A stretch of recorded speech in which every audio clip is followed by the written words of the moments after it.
Okay बेटा, हम chapter read out कर रहे थे the state meaning and elements. पिछली वीडियो में हमारा जो है इसका मीनिंग, डेफिनेशन एंड इसके जो इम्पोर्टेंट एलिमेंट्स हो चुके हैं।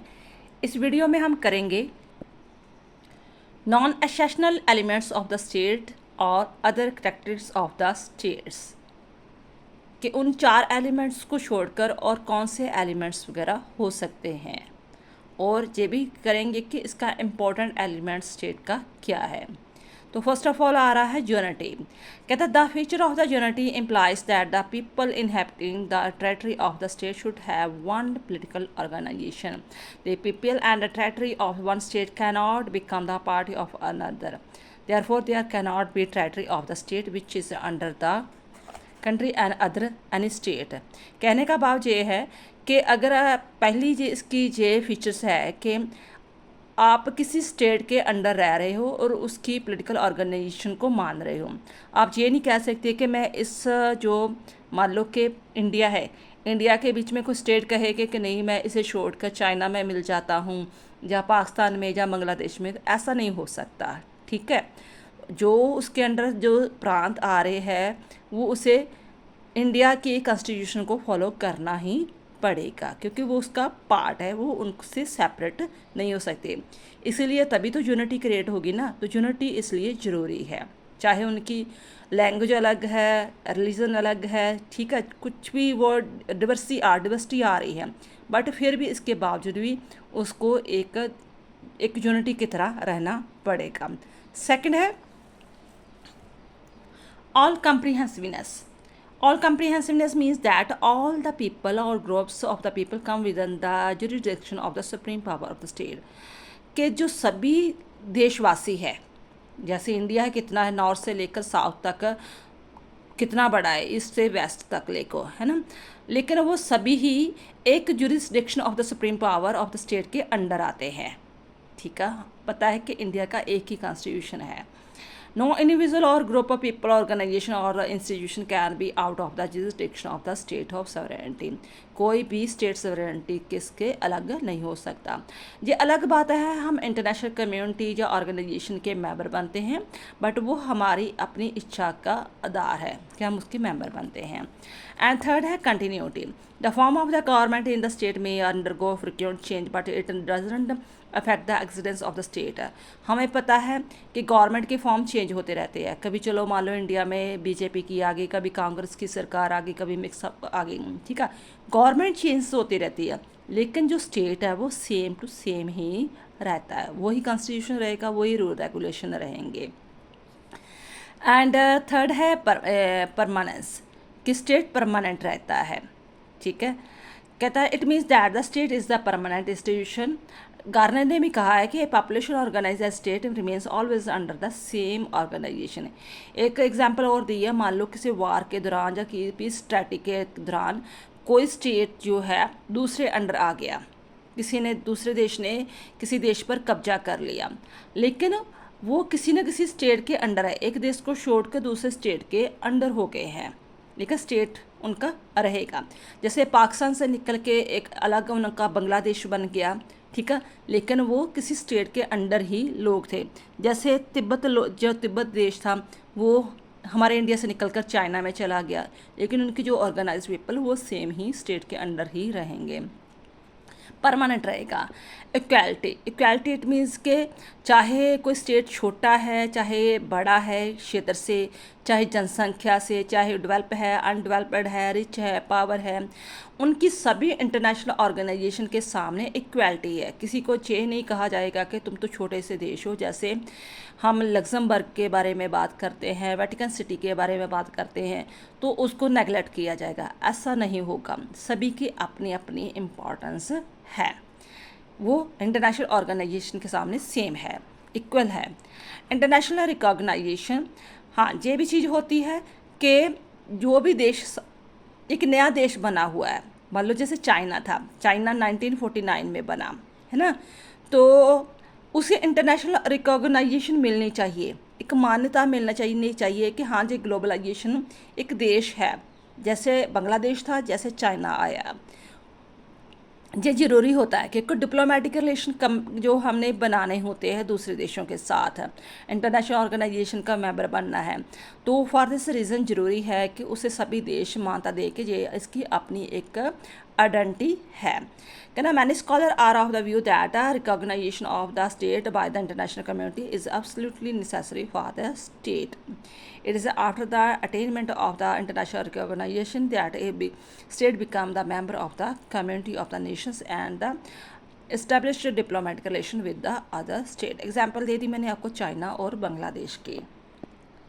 कंक्लूजन क्या निकलता है? कहता है कि in pursuit of the additional characteristics of the state as given above lead us to the safe conclusion that these additional features may be regarded as the qualification of the absence of these additional feature. मतलब ये उसकी qualification हो सकती है कि जो state ऐसे होने चाहिए, उनमें यूनिटी होनी चाहिए, कंप्रिहेंसिवनेस होनी चाहिए, इक्वालिटी होनी चाहिए, बट हमें फिर भी क्लियर कट पता है कि स्टेट बनने के लिए 4 जो एलिमेंट्स होने चाहिए वो है population, fix territory, government and sovereignty. ठीक है, तो अब ये भी हमसे क्वेश्चन पुट किया गया था कि which element of the state is a more important, उसको भी हम 1 बाय 1 टैली करेंगे। क्या क्या कोई ऐसा है कि जो ज़्यादा चारों से ज़्यादा इम्पॉर्टेंट है? As stated above, we know that population, fixed territory, government, and the sovereignty are the 4 absolutely essential elements of the state. We also know that in the event of the absence of any one of these 4 attributes, a state cannot come into the existence.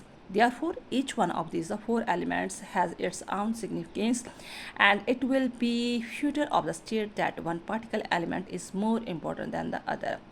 कहता है कि हमें पता है कि चारों जो तत्व है इसके ज़रूरी है, population, fix territory, government and sovereignty. तो ये कहना कि एक तत्व को निकाल दो या एक तत्व जो एलिमेंट्स है वो ज़्यादा इंपॉर्टेंट है, जी एक फजूल सी बात है, foetal of to the state है। तो एग्जाम्पल दी है, मान लो कहते हैं हम पॉपुलेशन की बात ले लेते हैं। कहता है कि if there is be no population, अगर पॉपुलेशन ही होगी तो स्टेट कैसे बन जाएगा? स्टेट ऐसे जंगल में थोड़ा होगा, ठीक है, कोई रेगिस्तान में थोड़ा होगा, जहाँ पॉपुलेशन होगी वही स्टेट वगैरह होगा।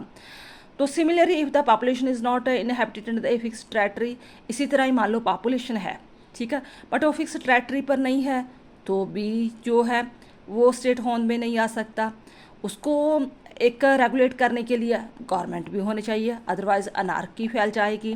ठीक है, in addition to these 3 attribute the state should be also possible sovereignty, तो इसके तीनों के ऊपर सॉवरेनिटी होना भी जरूरी है, जिसके कारण वो इंटरनल एंड जो एक्सटर्नल जो ऑर्गेनाइजेशन से बिल्कुल ही आज़ाद होकर अपना काम करता है। वो आप सभी को हुक्म तो देता है, state gives the order all where it is not the bound to accept the order of the other, but आप किसी का हुक्म नहीं मानता।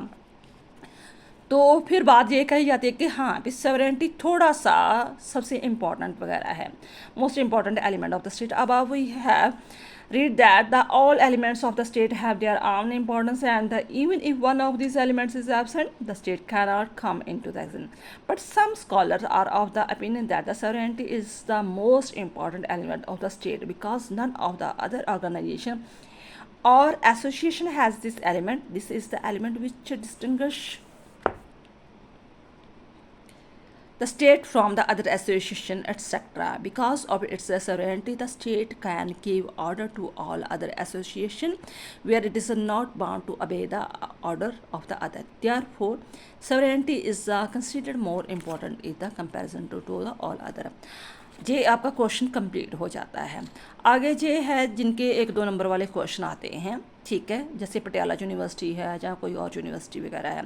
तो मान लो पूछा जाता है कि पंजाब, हरियाणा, न्यूयॉर्क जो यूनाइटेड नेशंस है, बांग्लादेश है, कि कौन कौन से जो स्टेट है तो कौन से नहीं। अब ये देखो, जो पंजाब, हरियाणा, न्यूयॉर्क वगैरह है, जो स्टेट नहीं, जो प्रोविंस है, उनके प्रांत वगैरह है। जैसे पंजाब हरियाणा इंडिया का है, न्यूयॉर्क USA का है।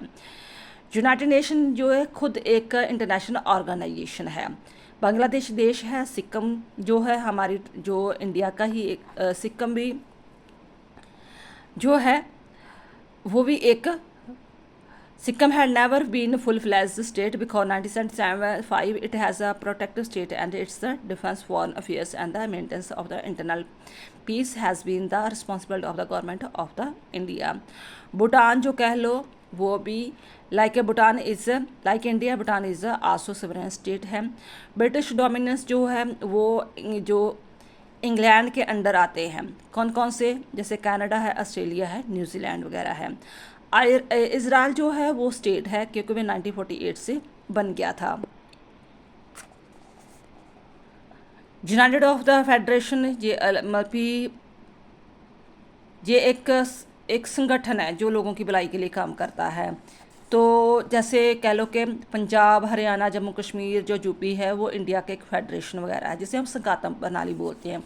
दिल्ली आपको पता यूटी है इंडिया की, कॉमनवेल्थ भी एक ऐसा ऑर्गेनाइजेशन है। Is the United Nations a world state?